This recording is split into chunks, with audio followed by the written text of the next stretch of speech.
나는 전능하신 아버지 하나님, 천지의 창조주를 믿습니다. 나는 그의 유일하신 아들, 우리 주 예수 그리스도를 믿습니다. 그는 성령으로 잉태되어 동정녀 마리아에게서 나시고 본디오 빌라도에게 고난을 받아 십자가에 못 박혀 죽으시고 장사된 지 사흘 만에 죽은 자 가운데서 다시 살아나셨으며 하늘에 오르시어 전능하신 아버지 하나님 우편에 앉아 계시다가 거기로부터 살아있는 자와 죽은 자를 심판하러 오십니다. 나는 성령을 믿으며 거룩한 공교회와 성도의 교제와 죄를 용서받는 것과 몸의 부활과 영생을 믿습니다. 아멘. 교동문 26번 시편 50편입니다. 내 백성아 들을지어다. 내가 말하리라. 이스라엘아 내가 네게 증언하리라. 나는 하나님 곧 네 하나님이로다.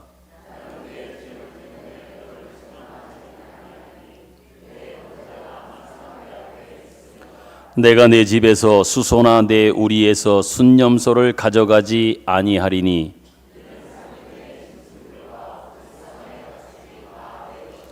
산의 모든 새들도 내가 아는 것이며 들의 짐승도 내 것임이로다.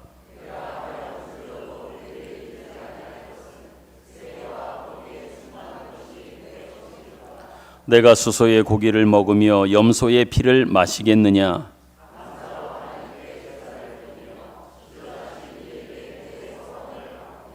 환난 날에 나를 부르라. 내가 너를 건지리니 내가 나를 영화롭게 하리로다.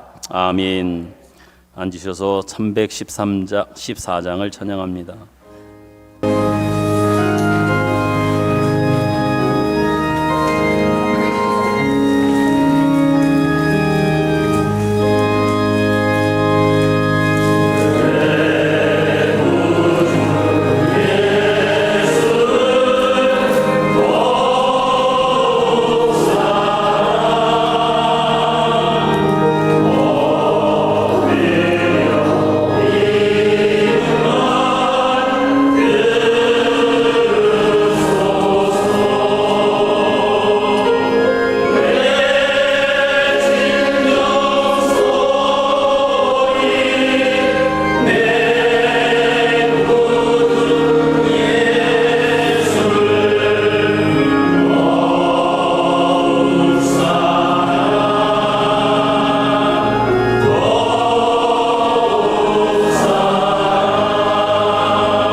양재현 장로님께서 기도 인도하시겠습니다.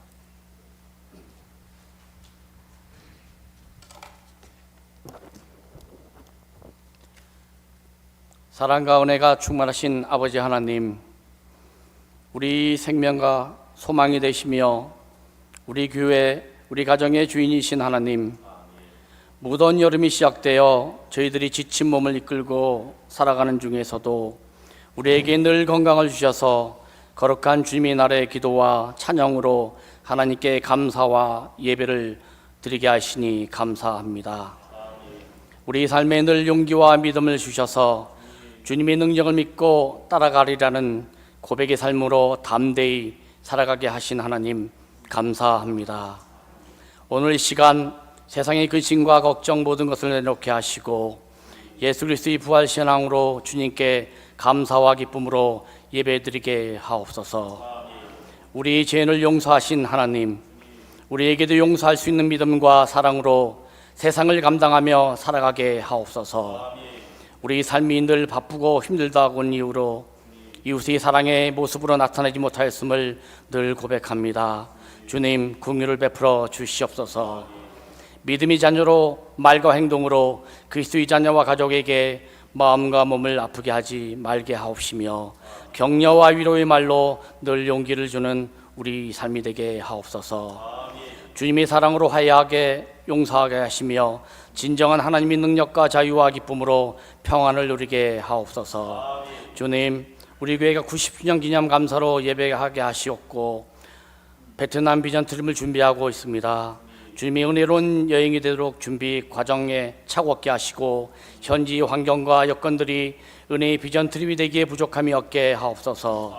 우리 교회가 하나님의 나라와 영광을 위하여 미래와 소망이 있는 교회가 되도록 모든 성도님들이 말씀이 바로 세워지게 하시고 기도와 전도로 주의 복음을 실천의 모습으로 나타내는 성전과 도약이 될 수 있는 90주년이 되게 하옵소서. 이 시간 목사님께서 하나님 말씀을 선포하실 때 하나님을 향한 감사와 기쁨이 넘치는 예배되게 하시고 주의 말씀을 듣는 저희들 기쁨으로 받게 하셔 그 뿌리가 깊게 반석에 지은 안전하고 흔들리지 않는 견고한 믿음으로 세워지는 말씀 되게 하옵소서. 오늘 예배에 육신 연약함과 마음의 고통을 함께하지 못한 성도님들에게 어떤 유혹에도 흔들지 않고 믿음을 지키게 하시고 승리하는 삶을 살아가게 하옵소서.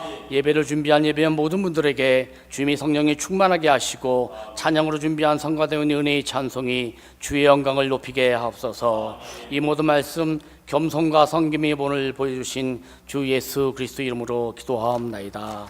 아멘.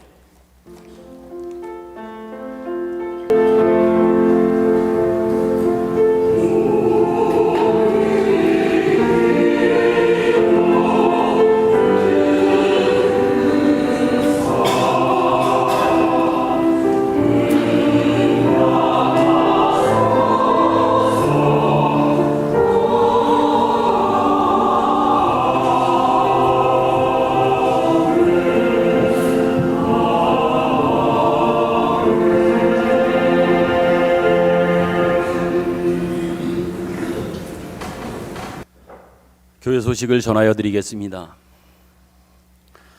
다음 주에는 2023년 맥주 감사 주일로 지키겠습니다. 그리고 오후에는 이 감사의 모습과 마음을 찬양 축제에 담아 하나님 앞에 올려드리는 시간을 갖습니다. 각 기관별로 지금 잘 준비하고 계신 것으로 알고 있습니다. 다음 주일 오후에는 행사부가 주관이 되어 찬양 축제가 진행되는데 특별히 이번에 참가하는 모든 기관에는 격려하는 마음으로의 시상을 준비하고 있다고 행사부장님께서 꼭 광고를 해달라고 그렇게 말씀을 하셨습니다. 모든 기관들이 마음을 하나로 해서 잘 준비하셨으면 좋겠습니다. 이번 주에도 신유 행복교실 전도팀 모임이 계속됩니다. 계속 광고 드리는 대로 이제 한 달여 정도 남았습니다. 베트남 비전 트립이 8월 6일부터 3박 5일 동안 진행됩니다. 특별히 이번에는 아이들을 교육하는 시간 그리고 또 사랑의 집짓기를 통한 봉사활동을 하는 이러한 시간들이 준비되어져 있습니다. 화면에서 보는 것들처럼 5, 6학년 되어지는 초등학교 아이들을 한나절씩 이틀 그리고 한나절씩 이틀 집 짓는 봉사, 그래서 3박 5일 중에 이틀은 교육 봉사와 집 짓는 봉사를 직접 저희들이 함께 참여해서 진행하는 그런 시간을 갖습니다. 이를 위해서 여러분들께 나누어드린 이 돼지저금 통장, 오늘도 어떤 분이 가지고 오셨는데요. 많은 분들이 지난주에도 여러분이 주변을 통해서 확인하는 것처럼 많은 분들이 배가 불러서 이렇게 가지고 오셔서 아주 귀한 일에 쓰임이 되어짐을 위하여 지금 준비되어지고 있습니다. 지금 집에서 여러분들이 잘 지금 배불리고 있는 분들도 준비되시면 가지고 오셔서 교회에 봉헌해 주실 것을 부탁을 드리겠습니다. 특별히 이번 비전 트립에는요, 지금 최종 참가 신청을 내고 이제 비행기 티켓팅을 21명이 했습니다. 21명이 비행기 티켓팅을 했고 우선 21명이 준비를 시작을 합니다. 이제 기회가 되면 말씀을 드리겠지만 다음 주부터는 여기에 참가하시는 분들이 일주일에 한 번씩 모여 기도하고 같이 교육 활동과 봉사 활동에 대한 준비를 하는 그러한 시간들을 갖다가 이제 8월 초에 떠나는 시간을 갖게 됩니다. 계속해서 관심 갖고 기도 부탁드리고, 통장이 아니더라도 제가 주보에다 비전 트립을 위한 통장을 새로 개설을 해서 주보에 기록해 놓았습니다. 후원 계좌가 있는데요. 보시고 여러분의 마음에 감동 주시면 후원해 주시면 귀한 곳에 또 아름답게 잘 사용하도록 그렇게 하겠습니다. 말씀드린 대로 오늘 오후에는 유정훈 선교사님, 저희 교단 브라질에 파송되어져 있는 선교사님이 오셔서 말씀을 전해 주시겠습니다. 지금 이 시간 낮 예배에 어린이부에서는 달란트 시장이 진행되고 있고요. 7월 예배위원이 게시판에 있습니다. 참고하셔서 기도로 잘 감당해 주시길 부탁합니다. 지방 내 소식으로 원주 중앙교회가 오늘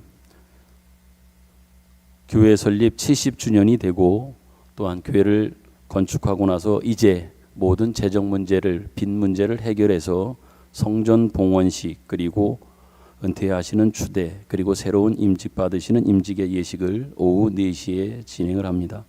강원지방의 은퇴 장로님들, 원로 장로님, 명예 장로님들의 모임이 이번 주 목요일 날 오전 11시 횡성교회에서 있다고 합니다. 강원지방의 여전도 연합회 수련회가 7월 8일 날 11시에 홍천교회에서 소영규 목사님께서 오셔서 말씀을 전해 주십니다. 기관 및 교우 소식을 여러분이 보면 이번 한 주간에도 환우들을 위해서 여러분들이 계속 기도해 주실 것을 부탁을 드리겠습니다. 특별히 감사하고 축하할 일은요, 김선주 청년이 음식점을 개업을 했습니다. 여러분이 사진을 통해서 보는 것처럼 제가 어제 가서 예배를 드리고 그 앞에 잘 보면 주인 보이시죠?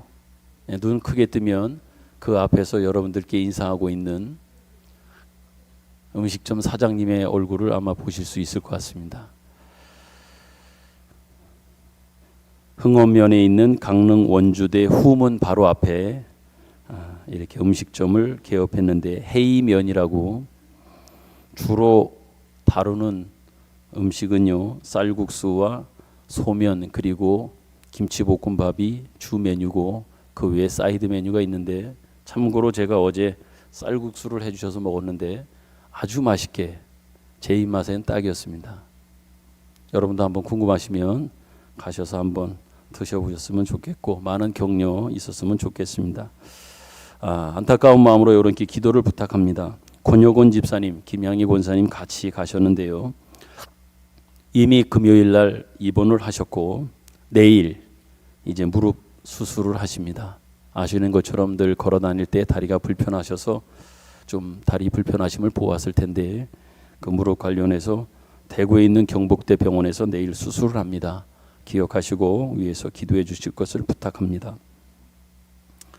그리고 한 가지 또 안타까운 마음을 여러분께 전하고 또 위로의 마음을 함께 나누었으면 좋겠습니다.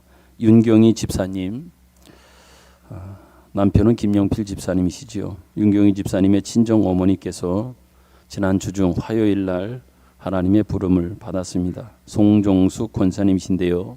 화요일 날 돌아가시고 목요일 날 장례를 모셨는데, 고인께서 남기신 유지와 또한 말씀 가운데 가족 장례로 모셔주셨으면 하는 그런 말씀을 하셔서 교회에도 다른 사람들에게도 알리지 않으시고 장례를 모셔서 오신 다음에 교회에 연락이 와 여러분들께 따로 연락드리지 못했음을 여러분이 그렇게 이해해 주시면 좋겠습니다. 나중에라도 여러분 김 집사님이나 아니면 윤 집사님 오시면 그 마음들을 서로 나누고 위로해 주셨으면 좋겠습니다. 그리고 또 한 가지, 허윤식 집사님께서 눈이 한쪽이 안 좋으신데요. 그 눈 관련해서 이번 주 목요일 날 서울 삼성병원에 검진을 하고 그 결과에 따라 수술을 하신다고 합니다. 주변에 우리 좀 연약한 분들이 많이 계신데 이를 위해서 기도해 주실 것을 부탁드리겠습니다. 그리고 추가 광고로는요, 행사부원들 모임이 오늘 예배 후에 남전도 회의실에서 있다고 하니까 여러분들께서 우리 행사부원들은 꼭 참조해 주시길 바라고, 광고드린 대로 이번 한 주간 제가 일이 있어서 먼저 휴가를 다녀오겠습니다. 휴가 기간에는 부목사님께서 교회를 잘 돌봐주시라 그렇게 생각합니다. 그리고 한 가지 또 마지막으로 우리가 축하하고 함께 축복하고자 합니다. 김세철 이강의 부부인데요. 누구냐면 김인선 집사님의 아드님 그리고 며느님입니다. 전에도 제가 5월 8일에 어버이 주일에 원인동 사무소의 효잔치에 봉사활동 갈 때 우리 강미용실 원장님 자부님이 같이 가시겠다고 해서 같이 가서 아주 좋은 의미 있는 시간이 되었는데, 우리 강 원장님이 원동 주민들에게는 얼마나 인기가 있는지 모릅니다. 오시는 어르신들이 모르시는 분이 없을 정도로 아주 대단히 인기가 있으신 분인데, 아버님이 그렇게 기도하시고 먼저 가셨던 허 권사님이 그렇게 아드님 4분 같이 신앙생활하기를 바라셨는데, 아버님 손잡고 오늘 아드님 며느님이 교회에 나오시고 오늘 등록을 하셨습니다. 잠깐만 우리 아들 며느리 일어나시겠습니까? 네, 김세철 선생님, 이강의 우리 성도님인데요. 우리 박수하겠습니다.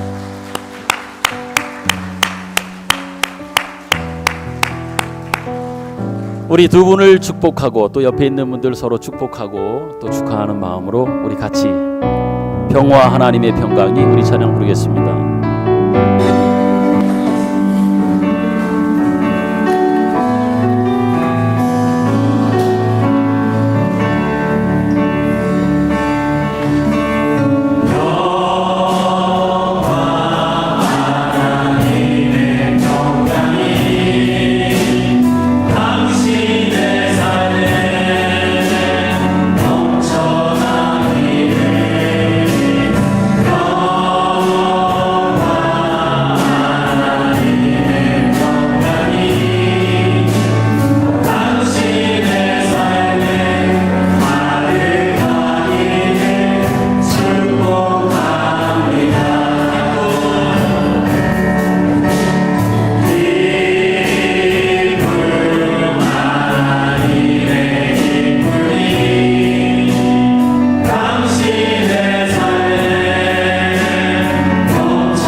아버님 되시는 김인선 집사님도 너무 좋으시겠지만 이미 먼저 가신 우리 허 권사님이 정말 좋아하실 것 같아요.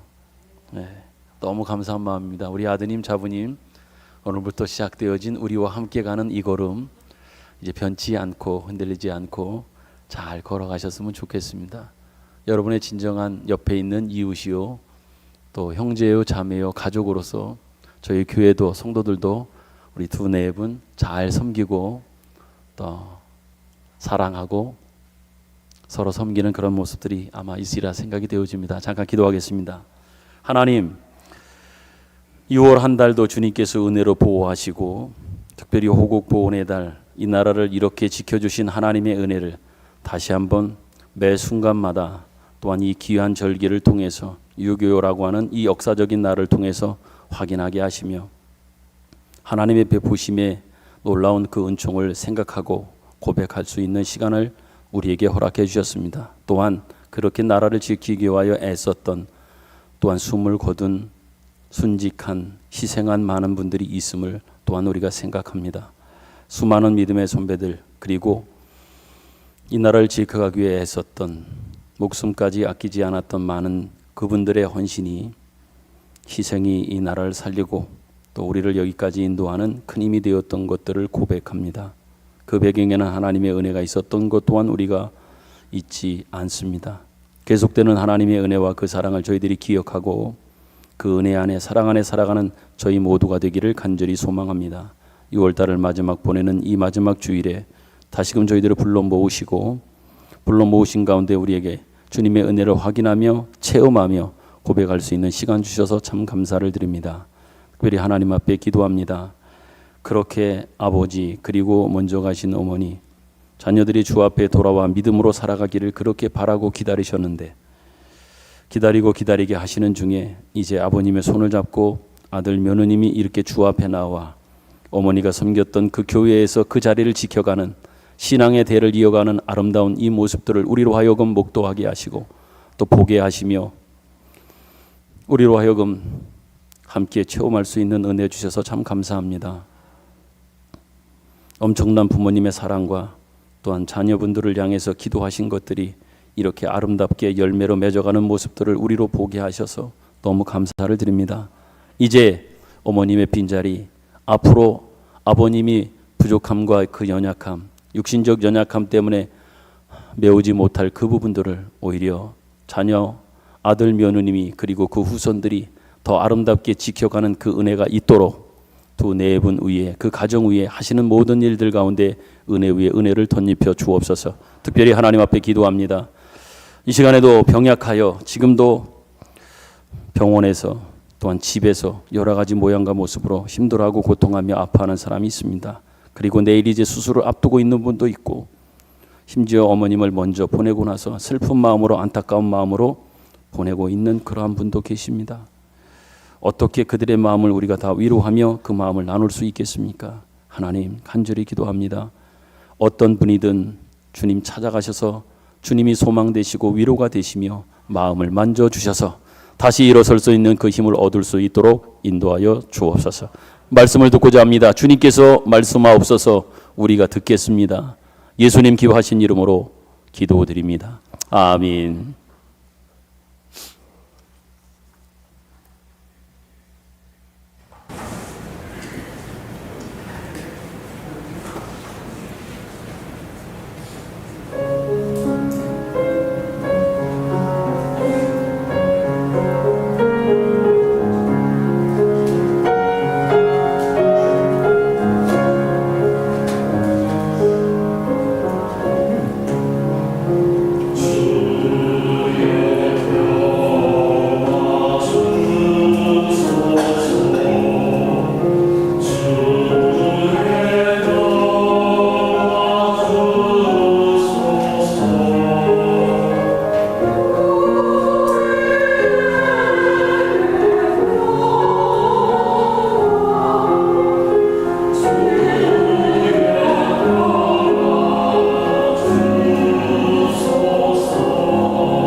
귀하고 은혜로운 찬양 감사합니다. 성경 말씀은 마태복음 13장 1절부터 9절입니다.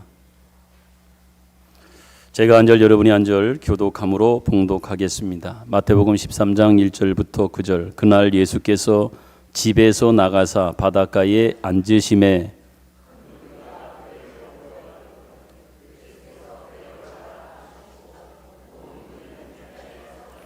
예수께서 비유로 여러 가지를 그들에게 말씀하여 이르시되 씨를 뿌리는 자가 뿌리러 나가서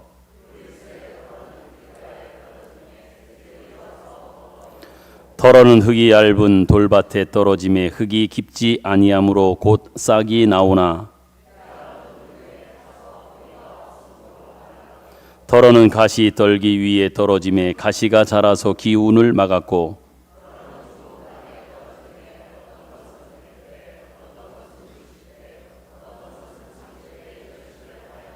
같이 읽습니다. 귀 있는 자는 들으라 하시니라. 아멘.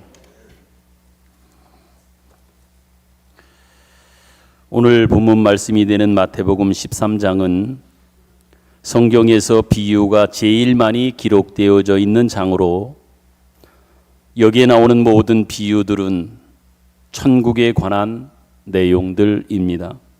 그렇지만 이 비유들이 의미하는 것은 천국을 비유하고 있으면서도 정작 천국이 어떤 곳이냐라고 하는 가장 우리의 관심을 기울일 만한 그런 내용들에 대해서는 전혀 설명이 없고 조금 다른 시각을 가지고 천국의 비유와 내용이 소개되고 있습니다. 다시 말하면 지금 이 마태복음 13장은 우리가 이미 살펴보았던 앞에 있는 마태복음 11장 그리고 12장에 전개되고 있는 그 배경에 깔려있는 분위기와 내용을 계속해서 연결하는 가운데 천국을 소개하고 있다고 하는 이 부분을 우리는 유념해야 할 겁니다. 달리 말한다면 하나님 나라로 오신 예수 그리스도에 대한 절대 다수의 반대가 있고 그것도 극렬한 반대가 있는 것이 초점이라고 하면 초점일 것입니다. 반대로 소수의 추종자인 예수님의 제자들을 제외한 절대 다수의 반대라고 하는 이 분위기와 현실을 배경에 놓고 거기에 대한 설명으로 천국이 소개되고 있다고 하는 이런 배경적 이해와 또한 이러한 밑받침 위에서 이 비유를 이해해야 하는 어떤 그러한 우리의 먼저 이해가 필요하다고 하는 말씀을 드립니다. 그런 차원에서 1절부터 3절을 여러분 한번 보십시오. 제가 읽어드리지요. 그날 예수께서 집에서 나가사 바닷가에 앉으십니다. 큰 무리가 그에게로 몰려들고 예수께서 배에 올라가 앉으시고 온 무리는 해변에 서 있습니다. 예수께서 비유로 여러 가지로 그들에게 말씀합니다. 씨를 뿌리는 자가 뿌리러 나가서 이렇게 말씀합니다. 이처럼 큰 무리, 많은 사람들을 대상으로 예수님께서 말씀을 하고 있습니다. 그렇지만 뒤에 우리가 읽지 않았지만 그 다음에 10절부터 이어지는 11절 말씀을 보면 또 다른 어떤 예수님이 집중하고 있는 모습을 보게 됩니다. 10절, 12절은 다 같이 한번 읽겠습니다. 시작. 제자들이 예수께 나와 이르되 어찌하여 그들에게 비유로 말씀하시나이까? 대답하여 이르시되 천국의 비밀을 아는 것이 너희에게는 허락되었으나 그들에게는 아니 되었나니. 아멘. 지금 읽은 이 말씀처럼 절대 다수의 무리와 예수를 추종하는 소수 사이의 대조를 더 큰 목적으로 갖고 있음을 우리는 보게 됩니다. 또한 여기만이 아니라 뒤에 가면 34절부터 36절에도 보면 동일한 그런 맥락의 말씀이 나오는 것을 확인하게 됩니다. 같이 한번 여기도 읽겠습니다. 34절부터 36절 시작. 예수께서 이 모든 것을 무리에게 비유로 말씀하시고 비유가 아니면 아무것도 말씀하시지 아니하셨으니 이는 선지자를 통하여 말씀하신 바 내가 입을 열어 비유로 말하고 창세부터 감추인 것들을 드러내리라 함을 이루려 하심이라. 이에 예수께서 무리를 떠나사 집에 들어가시니 제자들이 나와 이르되 밭의 가라지의 비유를 우리에게 설명하여 주소서. 아멘. 이 말씀에서 확인하는 것처럼 무리들이나 절대 다수의 대상자들이 분명히 있습니다. 그러나 그들에게는 그 내용을 밝히시지 않습니다. 그리고 오히려 제자들에게만 그 내용을 밝히시는 모습을 우리는 보게 됩니다. 또한 그 앞에 있는 마태복음 13장 11절 12절, 여기는 제가 다시 한번 읽어드리지요. 대답하여 이르시되 천국의 비밀을 아는 것이 너희에게는 허락되었으나 그들에게는 아니 되었나니 무릇 있는 자는 받아 넉넉하게 되되 없는 자는 그 있는 것도 빼앗기리라. 아멘. 이렇게 또한 서로 비교하고 있는 모습을 확인하게 됩니다. 그러므로 여러분, 다시 말씀드리지만 마태복음 13장에 나오는 모든 천국에 대한 비유들을 보면 그 초점이 천국이 어떤 곳이냐, 어떤 모습이냐라고 하는 이런 쪽의 내용은 없고, 예수 그리스도를 반대하는 사람들과 추종하는 자의 어떤 구별에 초점을 두고 천국에 대한 하나님의 나라를 설명하고 말씀해주고 있다고 하는 것을 우리는 확인하게 됩니다. 그 비유 가운데 첫 번째로 등장하는 것이 바로 1절부터 9절에 있는 대로 씨 뿌리는 이 비유입니다. 이 씨 뿌리는 비유는 결국 말하려고 하는 것은 좋은 밭과 나쁜 밭이 서로 중요한 대조를 이루고 있는 겁니다. 그 안에 보면 길가도 있습니다. 돌밭도 있습니다. 가시덤불도 있습니다. 이것과 옥토가 대조를 이루고 있습니다. 그러기에 이것만의 대조가 아니라 24절부터 30절 뒤에 보면 알곡과 가라지를 또한 대조하고 있습니다. 47절 뒷부분에 보면 좋은 고기 또한 그렇지 않은 고기를 또한 대조시키고 있는 것을 볼 수 있습니다. 달리 표현한다고 하면 예수 그리스도를 영접하는 자와 예수 그리스도를 외면하고 반대하는 이러한 사람들, 이것이 11장부터 시작되어 계속되어져 오고 있는 주제요, 관심 포인트라고 하는 것을 우리는 기억해야 할 겁니다. 만약에 이러한 관점에서 이 비유를 바라보고 비유를 이해하고 비유를 깨달으려고 하지 않는다면 결국 천국에 대한 비유이지만 우리가 얻고자 하는 그러한 대로 내가 생각하는 것을 얻을 수 있을런지는 모르겠으나, 또한 그 교훈을 내가 찾을 수 있을런지는 모르겠으나, 정작 이 비유를 통해서 말씀하시려고 하는 예수님의 의중이나 마음은 우리가 다 헤아리지 못한다고 하는 이 말씀을 드리는 차원에서 그 배경이, 그 초점이 무엇인지를 먼저 이 서두에 여러분께 분명히 말씀을 드리는 겁니다. 다시 말씀드리지만 천국을 비유하는 것으로 여러 가지 비유를 이야기합니다. 그러나 천국이 어떤 곳이냐라고 하는 그 어떤 내용적인 것은 우리에게 말하지 않습니다. 궁극적으로 예수 그리스도가 하나님 나라로 천국으로 오셨다. 천국으로 오신 예수 그리스도가, 하나님 나라가 누구냐, 어떤 모습이냐라고 하는 것들을 예수님을 통해서 증거하고 나타내는 차원에서의 천국 비유가 여러 가지의 비유의 내용들을 통해서 소개되고 있는 겁니다. 그렇다고 하면 여러분, 마태복음은 왜 이렇게 집요하게 그 대조를 계속해서 추적하고 또 그것을 이야기하고 있는가? 그것은 여러분께 이미 아마 여러 번 말씀드린 바가 있을 겁니다. 당시 예수님은 유대인들에게 외면을 당하고 오해를 받고 있었습니다. 그렇기 때문에 마태는 사복음서의 저자가 이 복음서를 쓰면서 대상으로 하는 사람들이 있었습니다. 그들은 다 달랐습니다. 특별히 이 마태복음을 우리가 살펴보고 있는데요, 이 마태복음은 저자인 마태가 누구를 대상으로 이 복음서, 예수를 소개하고, 예수가 누구냐, 예수가 어떤 사람이냐라고 하는 것을 소개하고 있느냐? 유대인들입니다. 이미 하나님을 알고 하나님께서 모세를 통해서 주신 율법이 있으며 율법을 믿고 율법을 지키고 있는 이 유대인들을 대상으로 그렇게 약속하셨던, 준비하셨던 메시아 구원자를 보낸 분명한 예수가 있음에도 불구하고 유대인들은 이 예수를 믿지 않습니다. 인정하지 않으려고 합니다. 이러한 차원에서 마태는 예수를 소개합니다.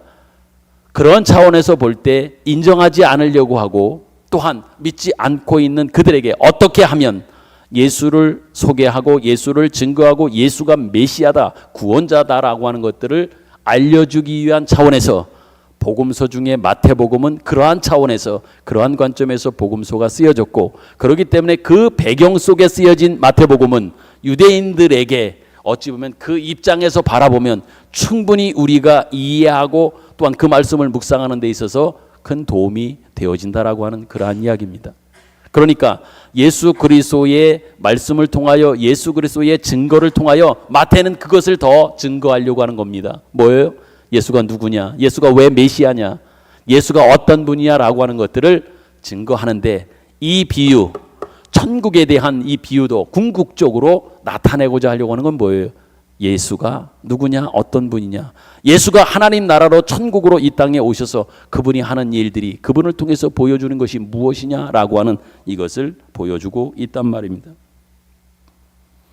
분명한 마태의 초점은 예수가 누구냐? 예수가 왜 메시아나라고 하는 것을 설명하지만 유대인들은 예수님이 정복자로 힘을 가지고 또한 자기들을 그 어려움 속에서 구원해내는 해방자로 올 것으로 그들은 알고 기대하고 있는 겁니다.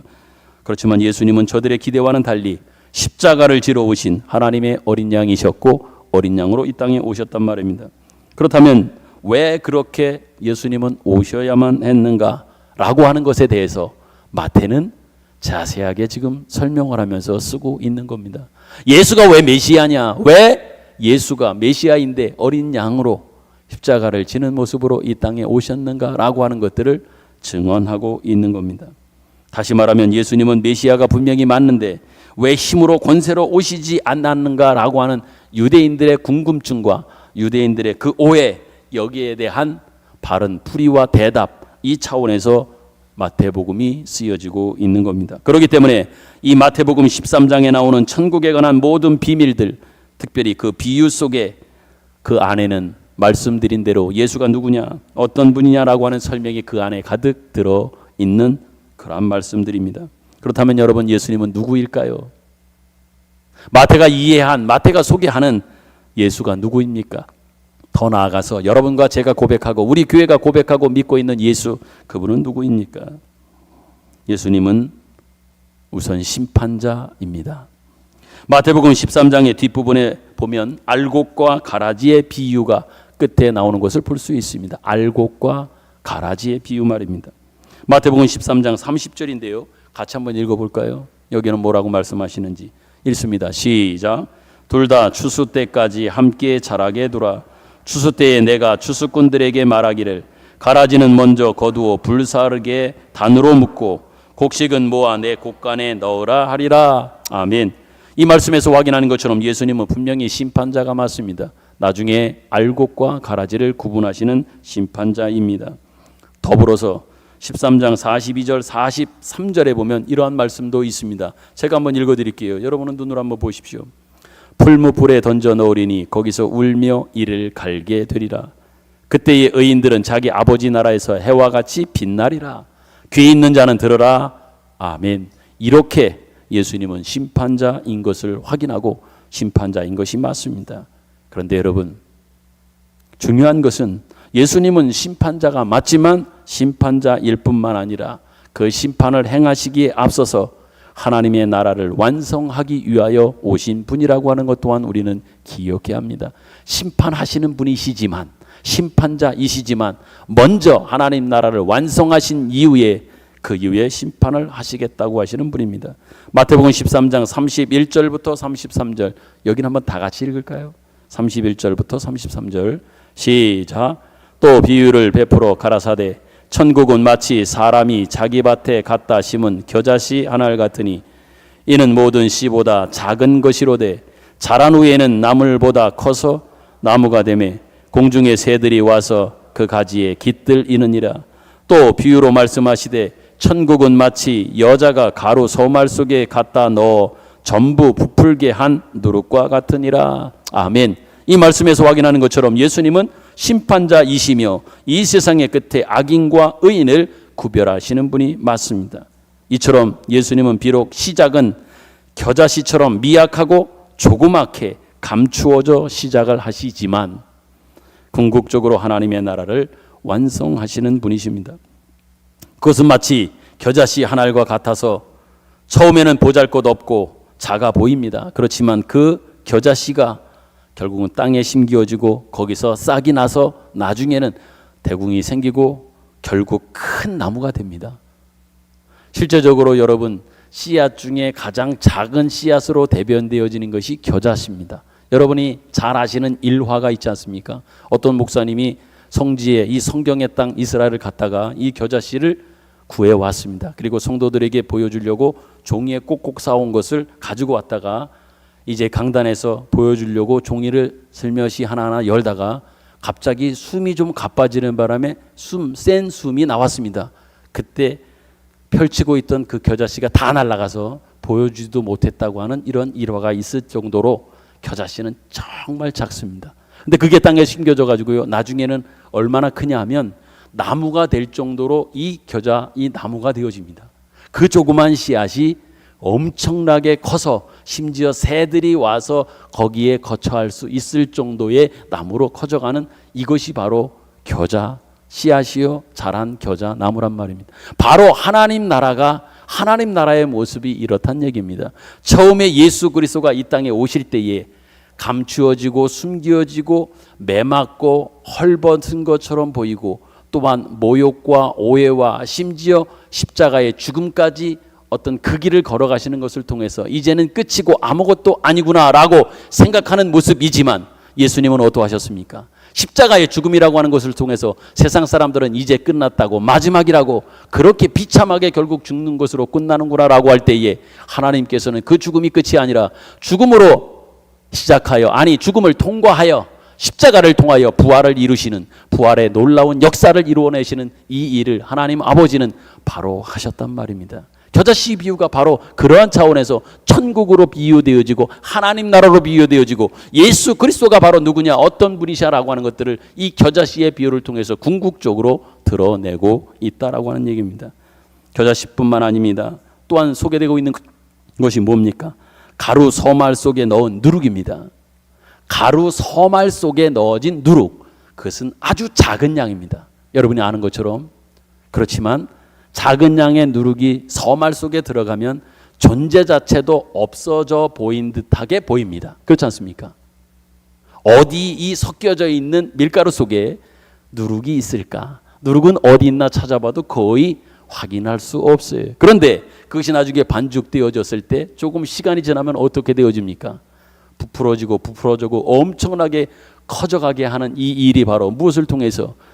가루 서말 속에 들어가 존재 자체도 보여지지 않는 것처럼 보여진 그 누룩이 그러한 역할과 그러한 결과를, 열매를 만들어내는 바로 이런 모습이 바로 하나님 나라다. 예수 그리스도다.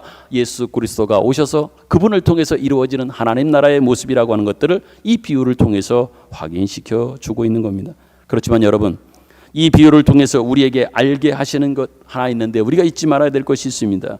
그것은 예수님은 심판을 하시긴 하시지만 그 전에 먼저 하나님 나라를 완성하기 위해서 오셨다는 얘기예요. 그러기에 심판에 앞서서 부르시고 해서 제자를 삼으시며 하나님의 백성 삼으시는 일을 하는 겁니다. 그러기에 이스라엘 백성들은 필요했던 것이고, 먼저 선민으로 불러 내가 부른 나에게 선택받은 백성들이 어떤 사람이면 누구이냐라고 하는 것들을 선민의 사람들을 통하여 확인시켜주고 보여주려고 했지만, 그들은 그것을 어찌 보면 자기들이 특별하게 갖는 어떤 의식처럼만 생각을 해서 진정한 의미와 뜻을 담아내지 못했던 겁니다. 그렇기 때문에 예수님은 오셔서 그렇게 알지 못하고 무지몽매한 가운데 오해하고 있는 그들을 계속해서 부르십니다. 초대합니다. 설득하십니다. 그리고 권유하고 계신 이유가 여기 있는 겁니다. 특별히 47절에 뒤에 있는 말씀을 보면 바다에 쳐놓고 고기를 잡는 그물처럼 예수님은 부르러 오신 것이 먼저이지 심판은 그 나중이란 말입니다. 부르러 오셨고, 그리고 부른 다음에 심판이 이루어진다는 얘기예요. 그러기에 예수님은 힘과 권세를 갖고 오시지 않고 어린 양으로 오셔서 이스라엘 백성들을 부르신 것이고 여러분과 저를 불러주셨다는 겁니다. 그럼에도 불구하고 이스라엘 백성들은 계속해서 오해 가운데 있습니다. 뭡니까? 자신들은 하나님 나라의 선민 백성들이기 때문에 앞으로 오실 메시아라고 하면 그 메시아가 할 일은 뭡니까? 심판이라고 생각하는 겁니다. 그의 나라와 그의 백성들을 보호하고 그의 나라 백성들을 회방하고 괴롭히는 자들에 대한 심판, 그리고 그 나라의 선민인 그들에게는 무엇인가 육신적, 가시적 보상으로 이루어줄 것을 기대하고 있는 겁니다. 그래서 메시아가 해방자요 심판자로 분명히 올 거다. 우리를 오시면 대우해 줄 것이다. 인정해 줄 것이다. 라고 기대하면서 생각하는 거예요. 그런데 예수님은 정작 그 모습이 아닌 겁니다. 아닌 모습으로 오셔서 아니게 먼저 부르시는 일을 하시는 겁니다. 그것이 이스라엘 유대인들은 받아들일 수 없었고 인정할 수 없었던 거예요. 그래서 끊임없이 예수는 메시아가 아니라고, 심판자가 아니라고, 우리를 구원할 자가 아니라고 그렇게 부인하며 예수를 괴롭히고 힘들게 하고 심지어 십자가에 죽이는 이 자리까지 그들은 가게 되었던 겁니다. 여기가 바로 제가 설명드린 이 포인트가 바로 마태복음 13장에 나타난 천국의 비유 속에서 우리가 꼭 기억해야 될 부분인 겁니다. 더 나아가서 마태복음이 예수 그리스도를 반대하는 자들에 대하여 집중적으로 조명하고 있는 이유도 바로 여기 있는 겁니다. 말씀드렸던 것처럼 마태복음은 그 대상이 누구를 위해서? 유대인들을 대상으로 해서 썼단 말입니다. 그렇기 때문에 첨언한다면 마태복음이 28장까지 다른 복음서와는 달리 제일 깁니다. 분량이 많습니다. 왜 그런지 아십니까? 대상이 유대인들이기에 유대인들이 이미 알고 있는 율법, 이미 구약 성경에 대한 이해가 있었습니다. 그들에게 예수를 소개하고 예수를 알려주기 위하여 뭔가 동원하고 그들에게 소개한다면 뭘 하겠습니까? 그들이 이미 알고 있는 율법, 구약의 말씀들은 그들은 알고 있었기 때문에 예언되어져 있는 메시아 예수 그리스도에 대한 예언들을 자꾸만 가져다가 마태는 쓰는 거예요. 인용하여 쓰는 겁니다. 그러다 보니까 마태복음에는 구약적 인용의 말씀들이 참 많습니다. 여러분들이 성경 가운데 관주로 되어져 있는 것이 대부분 여러분일 텐데요. 밑에 보면 관주에 대한 설명을 보면 구약 성경에 대한 예시가 엄청 많이 등장하는 것을 여러분이 볼 수 있습니다. 왜 그렇습니까? 대상이 누구라고요? 유대인입니다. 그러다 보니까 많은 구약적 말씀들을 인용하여 가져다 쓸 수밖에 없는 거예요. 그렇게 해서 그들에게 메시아를 소개하고 메시아를 알려주려고 이렇게 예언되어진 준비되어 말씀하셨던 그 예수 그리스도가 이렇게 오셨다라고 하는 것을 확인시켜 주기 위하여 마태는 자꾸 구약적 말씀들을, 구약의 말씀들을 자꾸 인용하여 쓰다 보니 분량이 많아져서 아시는 것처럼 28장까지 엄청난 분량을 갖고 있는 그러한 이유도 첨언한 말씀을 드립니다. 특별히 그렇기 때문에 오늘 본문 9절에서 보면 이렇게 예수님은 알려주시고자 애를 쓰고 있는데도 마태는 거기에 집중해서 그렇게 알려주고 있음에도 불구하고 어떤 말씀이 나오냐? 귀 있는 자는 들으라 라고 하는 이 말씀을 예수님이 하십니다. 오늘 우리가 읽은 마지막 13장 9절에 귀 있는 자는 들으라 이렇게 말씀하고 있어요. 여기서 이 권면과 이 경고가 등장하는 이유가 바로 이겁니다. 너희들은 잘 들어야 된다, 깨달아야 된다, 알아야 된다. 그러나 진정한 이 말의 뜻은 뭡니까? 저들은 못 알아듣는다. 저들은 못 알아듣고 있으니 참으로 안타깝다라고 하는 그러한 어찌 보면 탄식도 담겨져 있는 것이요. 진짜 저들 스스로는 깨닫지 못하는 그 오해 가운데 있는 사람들이라고 하는 그러한 마음이 담겨져 있는, 귀 있는 자는 들으라. 진짜 못 듣고 있는 저들을 향하여, 들을 수 없는 그 현실에 처해져 있는 그들을 향한 어찌 보면 마음의 고백인 것이죠. 그렇다면 여러분 어떻게 해야 될까요? 그렇게 못 들어요. 이해를 못해요. 닫혀 있어요. 자기 고집 속에, 자기 생각 속에 지금 몰두하고 있는 그들 어떻게 해야 합니까? 그래서 예수님이 말을 하다 결국 더 이상 할 말이 없으셔서 십자가를 지신 겁니까? 아니지 않습니까? 하다 정말 안 들으니까 예수님이 십자가를 지셨나요? 아니지 않습니까? 예수님은 처음부터 십자가를 지러 이 땅에 오신 분이십니다. 세례 요한을 통하여 이미 앞으로 오실 예수 그리스도가 메시아가 누군지를 선언해 주셨습니다. 세상 죄를 지고 가는 하나님의 어린 양을 보라. 세례 요한, 예수님보다 6개월 먼저 태어나 예수님의 사역을 준비했던 세례 요한의 고백 속에서, 선포 속에서 앞으로 오시는 메시아는 세상 죄를 지고 가는 하나님의 어린 양이다. 어린 양을 보아라. 이렇게 분명히 선언하고 선포하고 있는 것을 봅니다. 이처럼 예수님은, 메시아는 처음부터 죽으러 이 땅에 오신 겁니다. 왜 죽어야 됩니까? 왜 죽으셔야 됩니까? 그것은 다른 방법이 없어서입니다. 다른 방법이 없습니다.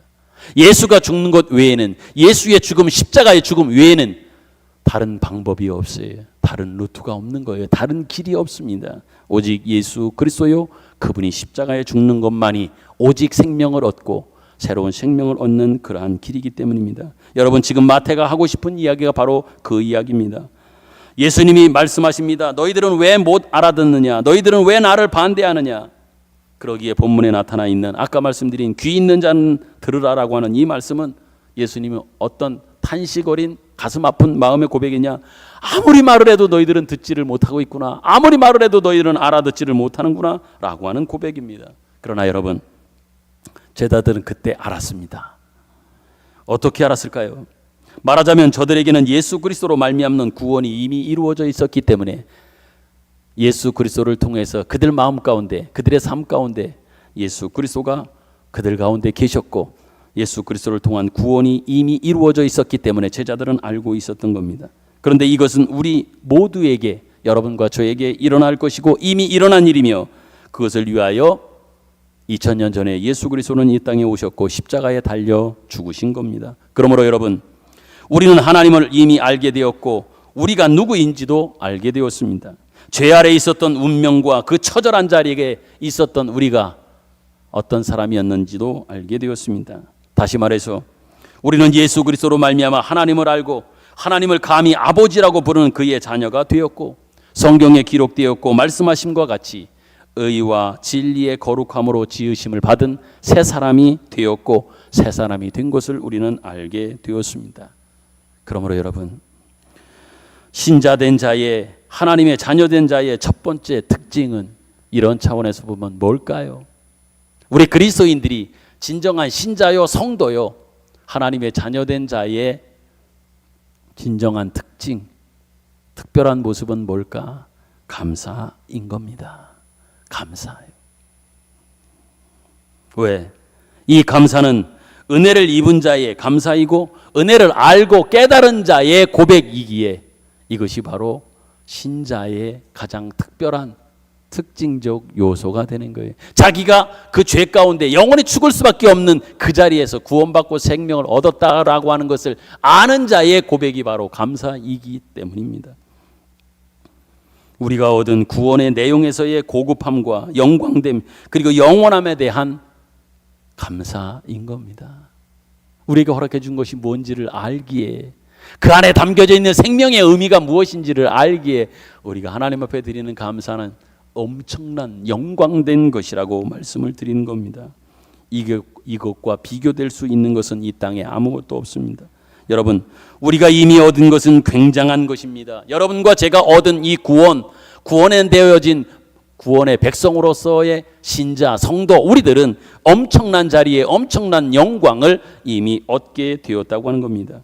그런데 여러분, 만약 이것이 이러한 구원에 대한 감격과 기쁨이, 이 놀라운 이 은총이 여러분을 감격하게 하고 감동하게 하고 자랑하지 만약에 못하게 한다고 한다면 여러분들은 신앙생활을 제대로 할 수 없을 겁니다. 만약에 여러분들의 신앙생활 속에서 감격이, 감사가 제대로 없다면 진정한 우리에게 베푸신 구원에 대한 의미를, 내용을 잘 모르기 때문에요. 만약에 진정 이 구원이 무엇인지 안다면 우리는 그렇게 살아갈 수가 없는 거예요. 감사하지 않을 수 없는 거예요. 감격하지 않을 수 없는 거예요. 어메이징한 겁니다. 우리에게 베풀어준 놀라운 구원의 은총 안에 담겨져 있는 것들이 말이에요. 모르니까 그렇지, 모르는 사람이 그렇게 불만 속에서 살아가는 것이지, 진정 안다면 매일매일 누구와의 비교 속에서가 아닙니다. 그것 자체만으로도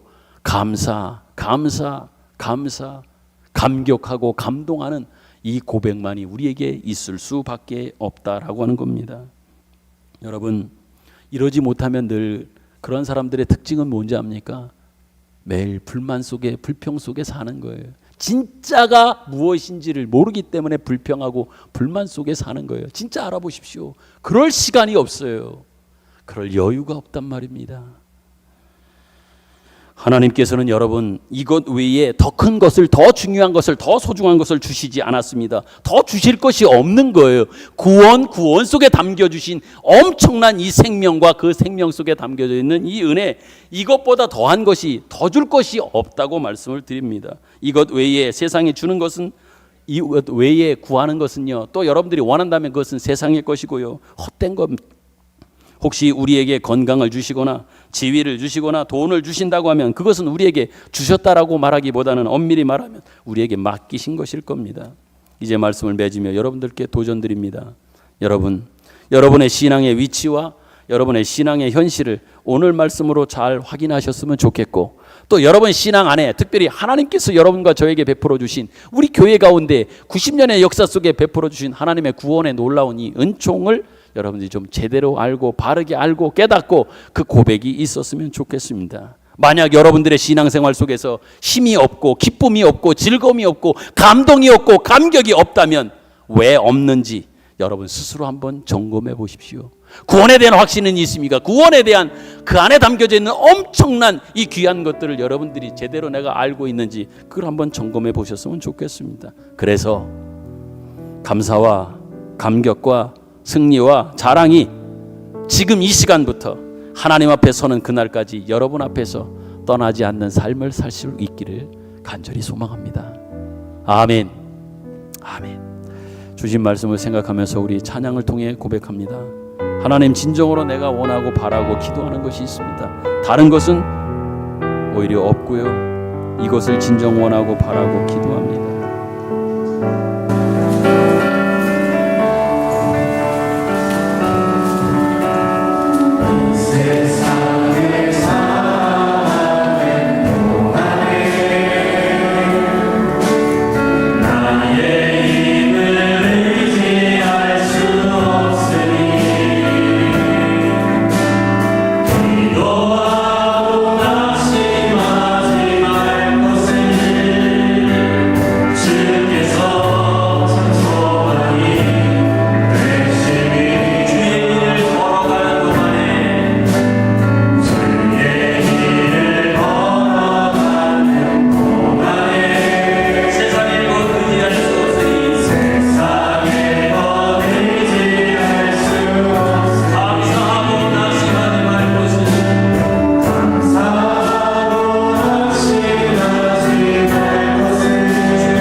하나님께서 우리의 아버지이시며 예수 그리스도의 이름으로 우리를 구원하시고 우리에게 새로운 생명을 주시며 그 구원과 생명 속에 엄청난 놀라운 청량할 수 없는 그러한 하나님의 사랑과 마음, 그 복을 담아 주셨음을 믿고 감사를 드립니다.